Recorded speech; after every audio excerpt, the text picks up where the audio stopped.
ছুটে এসে গাড়ি ধরে খাবার খাবে সেই জায়গাটাও পাচ্ছে। প্রচুর অসুবিধা, এত অসুবিধার মধ্যে চলা যায় না। গরিব মানুষ আমরা তো না খেয়ে মরি। এতদিনই হয়তো চলবে, তারপর না খেয়ে বাড়ি চলে যেতে হবে। হ্যাঁ, এই স্টলের খাবার কিনতে গেলে 50 টাকা, তাহলে পেটও ভরবে না, আর তো শান্তি হবে না। কোথায় পাবো অত?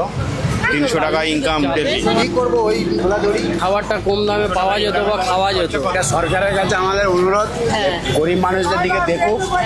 আমরা তো গরিব মানুষ। बहुत परेशानियां हो रही है और अच्छा भी नहीं लग रहा है जैसे ये बंगाल में रहने का कोई मतलब नहीं बचा है।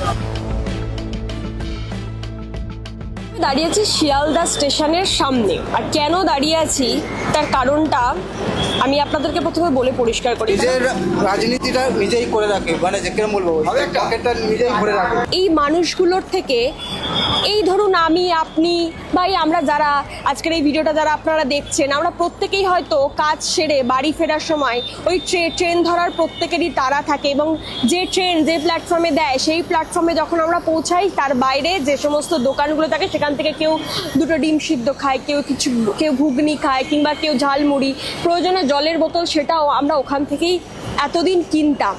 এমনকি যদি আমি আমার কথাই বলি, আমি হয়তো কাজ থেকে বাড়ি ফেরার সময় যখন দেখি যে ট্রেন ধরার তাড়া আছে, খুব দেরি হয়ে গেলে, তখন ওই স্টেশন থেকেই কিন্তু একটা ঘুগনি ডিম সিদ্ধ খেয়ে এতদিন পেটটা ভরতো, বা একটা জল সেখান থেকেই হয়তো কিনে খেতাম, বা আপনারাও হয়তো খেতেন। কিন্তু এখন এই স্টেশনগুলোতে পা রাখলে একেবারে পুরোটাই ফাঁকা। আপনারা যারা রোজ যাতায়াত করেন এখানে এসে হয়তো কিছু খাবার দাবার খেতেন, এখন তো সেগুলো নেই।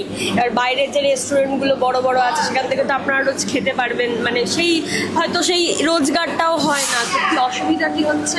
অসুবিধা পাবলিকে তো হচ্ছেই, কেননা একটা ছুটে এসে গাড়ি ধরে খাবার খাবে সেই জায়গাটাও পাচ্ছে। ধরুন ট্রেনের পাশে একটা দোকান থাকলে আপনারা সামান্য জলটাও তখন থেকে কিনে খেতে পারেন, সেই জলটাও কিনে খেতে পারছে না।